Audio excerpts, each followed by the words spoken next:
त्रिसंतु कला त्रिसंत कला मुहूर्त स्यादो रत्रम तु तावता। इस श्लोक के अनुसार 18 निमेष एक काष्ठा के बराबर होती है। 30 काष्ठाओं एक कला के बराबर होती है। 30 कलाओं का एक मुहूर्त होता है और 30 मुहूर्तों के मेल से एक दिन और रात बनते हैं। और इस 30 मुहूर्तों का सबसे चमत्कारिक मुहूर्त ब्रह्म मुहूर्त, चमत्कारिक पल या फिर अमृत बेला को माना गया है। सूर्योदय के ठीक 1 घंटा 36 मिनट पहले का वह रहस्यमय और चमत्कारिक समय, जिसे अगर आपने इस्तेमाल करना सीख गए तो कुछ ही समय में अपने जीवन में आए ऐसे ऐसे बदलाव को देखेंगे जिसे देख आप खुद दंग हो जाओगे। यहाँ तक कि मनुष्य स्मृति में महर्षि मनु ने भी कहा है कि ब्रह्म मुहूर्त में उठकर हमें ध्यान यानी कि मेडिटेशन और वेदों का अध्ययन करना चाहिए। अगर इतने बड़े महर्षि इतने कठिन वेदों का अध्ययन करने के लिए ब्रह्म मुहूर्त का समय को बताया गया है तो इसके पीछे कोई बड़ा कारण जरूर रहा होगा। जैसे कि आपने देखा कि पूरे दिन और रात मिलाकर 30 मुहूर्त होते हैं। रुद्र, अहि, मित्र, पित्र, वसु, वरा, विश्वी देवा, विधि, सतामुखी, पुरुहता, वाहिनी, नक्तनकारा,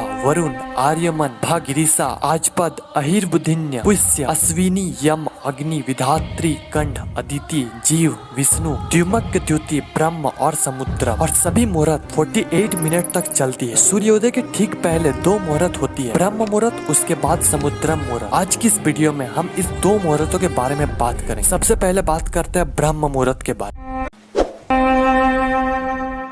ब्रह्म मुहूर्त यानी कि ब्रह्मांड का समय या फिर ब्रह्मा का समय। इस समय पूरे यूनिवर्स में ऐसे रहस्यमय और चमत्कारिक शक्ति फैली होती है जिसे आप अपने तरीके से यूज कर इस पूरे ब्रह्मांड से कुछ भी पा सकते हो। कई लोग इतने में ही मोटिवेट होकर प्लानिंग बना लेते कि कल से ब्रह्म मुहूर्त में उठना है, लेकिन मैं बता दूं कि ये जितना आपके लिए अच्छा है उतना ही खतरनाक भी हो सकता है। इसके बारे में हम आगे बात करेंगे। सूर्योदय के ठीक 96 मिनट पहले ब्रह्म मुहूर्त की स्टार्टिंग होती है। ऐसे तो ब्रह्म मुहूर्त 4 बजे से लेकर 6 बजे तक चलती है, लेकिन अगर आपको इसका एग्जैक्ट टाइम कैलकुलेट करना है तो आपको कोई सा भी सर्च इंजन ओपन कर लेना है और सर्च करना है sunrise time in your location.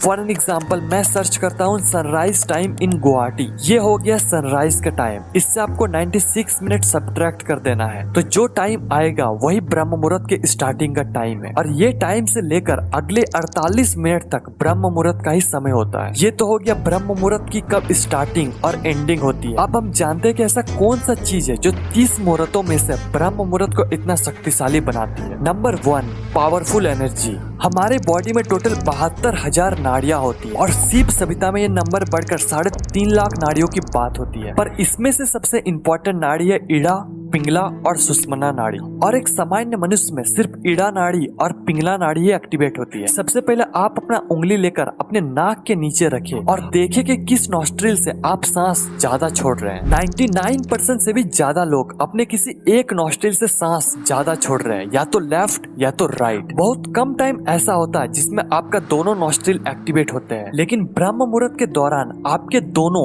इड़ा और पिंगला दोनों नाड़ी एक्टिवेट हो जाती है और ये हमारे कुंडलिनी शक्ति को जागृत करने के लिए इम्पोर्टेंट रोल प्ले करती है। और जब आप ब्रह्म मुहूर्त में मेडिटेशन यानी कि ध्यान करते हैं तो आपका सुषुम्ना नाड़ी भी एक्टिवेट हो जाती है और ये हमारे मूलाधार चक्र से होते हुए सहस्त्र चक्र तक बहना स्टार्ट कर देती है। इसलिए साधु और योगी ब्रह्म मुहूर्त में उठकर ध्यान करते हैं। और इड़ा और पिंगला दोनों एक साथ एक्टिवेट होना कुंडलिनी शक्ति के लिए बहुत ज्यादा इम्पोर्टेंट है। लेकिन मैं रिकमेंड करूंगा कि आप किसी गुरु की उपस्थिति में कुंडलिनी शक्ति को जागृत करें, अन्यथा आपको ये नेगेटिव इफेक्ट भी कर सकता है। दूसरा, सर्केडियन रिदम। हमारे ये पूरे पृथ्वी और हमारा शरीर पंच महाभूत के मेल से बने हैं। आकाश, वायु, जल, अग्नि और पृथ्वी। और इन्हीं 5 तत्वों के मेल से हमारे बॉडी के 3 मुख्य दोषों का निर्माण होता है, जिसे त्रिदोषा भी कहते हैं, वात, पित्त और कफ। और इन तीनों दोषों में सबसे इम्पोर्टेंट दोष है वात दोष। इसलिए हमारे बॉडी में अगर वात दोष असंतुलित हो जाता है तो हमें किसी काम में कॉन्सेंट्रेटेड या फिर फोकस नहीं कर पाते। हमें एंजाइटी, डर, लोनलीनेस फील करते हैं। अकॉर्डिंग टू द आयुर्वेदा हमारे बॉडी में सुबह 2 बजे से लेकर 6 बजे तक वात दोष का लेवल सबसे ज्यादा होती है। इसलिए इस समय हमारे क्रिएटिविटी, कंसंट्रेशन और फोकस करने की एबिलिटी सबसे ज्यादा होती है। इसलिए हमें इस समय पर ज्यादा से ज्यादा क्रिएटिव वर्क करना चाहिए और इससे हमारा वात दोष का बैलेंस बना रहता है। Number 3, law of attraction. जिस तरीके से हम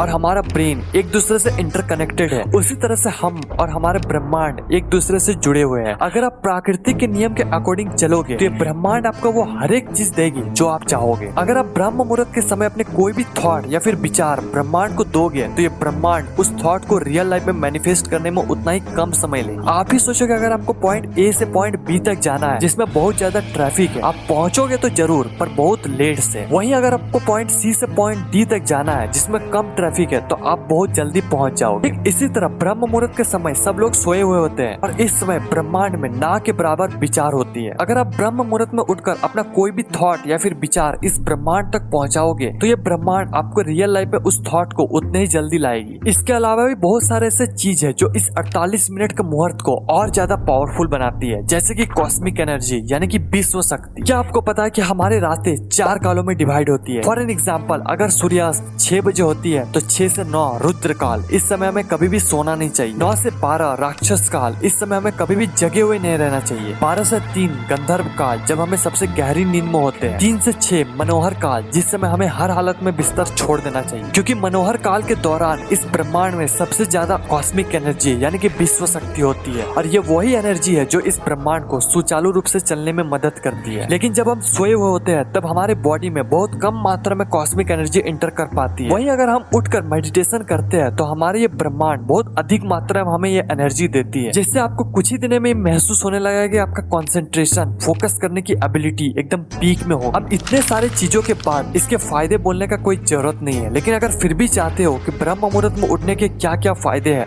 तो आप वीडियो को स्टॉप करके पढ़ सकते हो। आज की सो कॉल्ड मॉडर्न वर्ल्ड ने हमारी पूरी संस्कृति को खा चुकी है। जिस समय हमें सोना चाहिए उस समय हम डिनर करते हैं, जिस समय हमें उठना चाहिए उस समय हम सोते हैं। अगर फिर भी आप ब्रह्म मुहूर्त में उठ जाते हो तो आप इस समय में सबसे पहले फ्रेश होकर ध्यान यानी कि मेडिटेशन कर सकते हो या फिर पूजा या फिर कोई भी स्पिरिचुअल चीजें कर सकते हो। इसके बाद आप अफर्मेशन, विजुअलाइजेशन और लॉ ऑफ अट्रैक्शन जैसे सिद्धांतों पर काम कर सकते हो। ये ऐसा समय है जो आपको अपने बारे में बताती है, आपको अपने बारे में जानने को मौका मिलता है। इस समय को उपयोग करके आप अपने आप को और ज्यादा डेवलप कर सकते हो। यही नए सृजन या फिर सेल्फ क्रिएशन का समय। ध्यान रहे कि इस मुहूर्त में आपको प्लानिंग नहीं करना है, इसके अगले वाले मुहूर्त यानी कि समुद्रन मुहूर्त में आपको प्लानिंग करना चाहिए। आपको कभी भी ब्रह्म मुहूर्त में उठकर नेगेटिव थिंकिंग नहीं करना चाहिए। इस समय आप ट्रैवल या फिर किसी से झगड़ा नहीं कर सकते हो। इस समय ब्रेकफास्ट ना करें, इस समय में कोई भी सेक्सुअल एक्टिविटी ना करें। ऐसे करने से ये ब्रह्म मुहूर्त ना रहकर कुछ और ही मुहूर्त बन जाएगा आपके। कई लोग का मानना है कि ब्रह्म मुहूर्त में उठकर आप दोबारा सो सकते हो, लेकिन आयुर्वेद में ऐसा करना निषेध माना गया है। इससे हमारा त्रिदोषा का बैलेंस बिगड़ता है। सब तो हो गया, लेकिन ब्रह्म मुहूर्त में उठे कैसे? सबसे पहले आप ये समझो कि अगर आप लेट से सोकर उठते हो तो आप अचानक से ब्रह्म मुहूर्त में उठने का कोशिश ना करें, इससे आपका हेल्थ पर बुरा असर पड़ेगा। और अगर आप उठ भी जाते हो तो आप पूरे दिन थका हुआ, डिजीनेस, स्लीपी फील करोगे। इसलिए अपने टाइम को धीरे धीरे कम कर सकते हो। जैसे कि आप 8 बजे सो के उठते हो, कल आप 7:30 बजे उठो, फिर आप 3-4 दिन तक 7 बजे उठो, फिर आप 6:30 बजे उठो। ऐसे करके आपको प्रैक्टिस करके ब्रह्म मुहूर्त में उठना है। आपको अचानक टाइम में जंप नहीं करना है। अगर फिर भी सुबह को नहीं उठ पाते हो तो बोलना, इस पर वीडियो बना दूंगा। अभी के लिए कुछ नॉर्मल टिप्स।